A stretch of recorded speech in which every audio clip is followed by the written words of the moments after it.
নমস্কার, আমি ঋতুপর্ণা।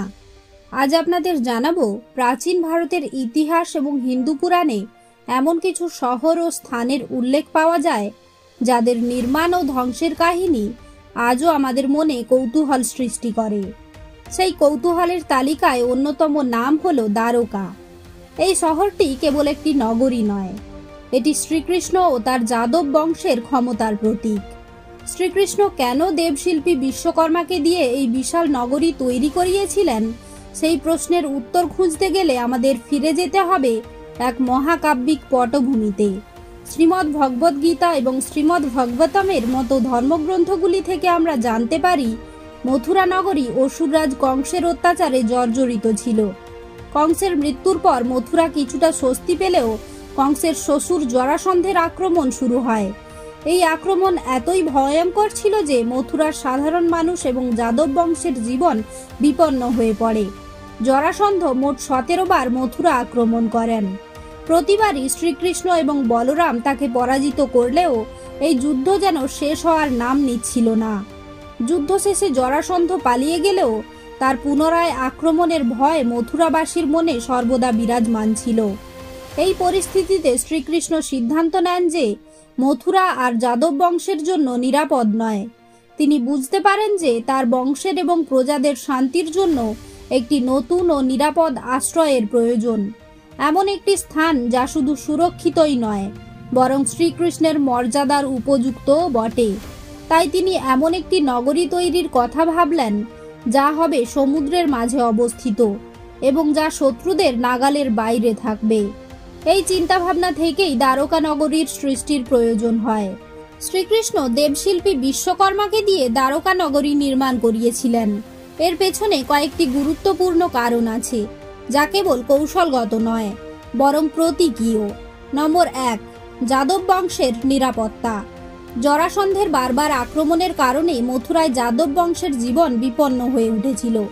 শ্রীকৃষ্ণ দেখলেন যে জরাসন্ধের মতো পরাক্রমশালী শত্রুকে পরাজিত করা গেলেও মথুরায় থাকলে তাদের জীবন সর্বদা ঝুঁকির মুখে থাকবে। তাই তিনি এমন একটি সুরক্ষিত স্থান খুঁজছিলেন যেখানে সহজে কেউ আক্রমণ করতে পারবে না। সমুদ্রের মাঝখানে অবস্থিত একটি নগরী এই ধরনের সুরক্ষার জন্য আদর্শ ছিল। বিশ্বকর্মার দক্ষতা ও নৈপুণ্য এমন একটি সুরক্ষিত নগরী নির্মাণে অপরিহার্য ছিল। নম্বর 2, শ্রীকৃষ্ণ যখন মথুরা থেকে যাদবদের সরিয়ে নিয়ে যাওয়ার সিদ্ধান্ত নেন তখন তার প্রধান লক্ষ্য ছিল অপ্রয়োজনীয় যুদ্ধ এড়ানো। তিনি জানতেন যে জরাসন্ধের সঙ্গে বারবার যুদ্ধ করলে প্রচুর মানুষ মারা যাবে, যা তিনি চাননি। এই কারণে তিনি রণছোড় নামে পরিচিত হন। এই উপাধিটি যুদ্ধের ভীরুতার প্রতীক নয় বরং এটি ছিল একটি বিচক্ষণ কৌশল।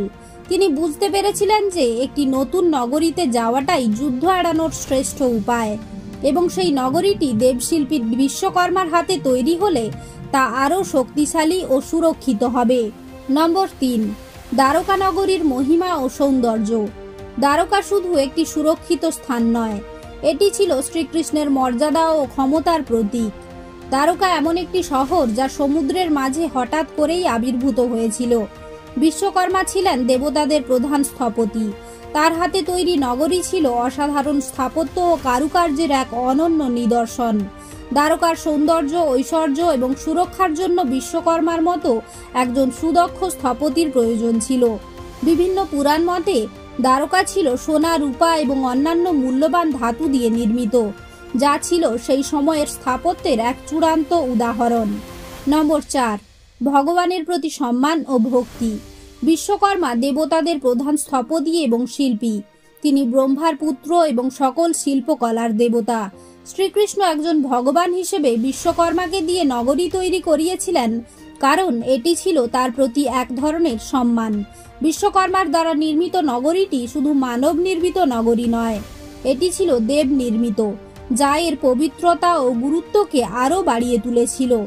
এর মাধ্যমে শ্রীকৃষ্ণ তার ঐশ্বরিক ক্ষমতা এবং মহিমা প্রদর্শন করতে চেয়েছিলেন। তো বন্ধুরা, শ্রীকৃষ্ণের দ্বারকা নির্মাণ কোনো একটি সাধারণ সিদ্ধান্ত ছিল না, এটি ছিল একটি গভীর কৌশল যার মাধ্যমে তিনি যাদবদের জীবন বাঁচিয়েছিলেন, অপ্রয়োজনীয় যুদ্ধ এড়িয়েছিলেন এবং তার ঐশ্বরিক ক্ষমতা প্রদর্শন করেছিলেন। আশা করি এই ভিডিওটি আপনাদের ভালো লেগেছে। যদি ভালো লাগে তাহলে লাইক এবং সাবস্ক্রাইব করবেন। ধন্যবাদ।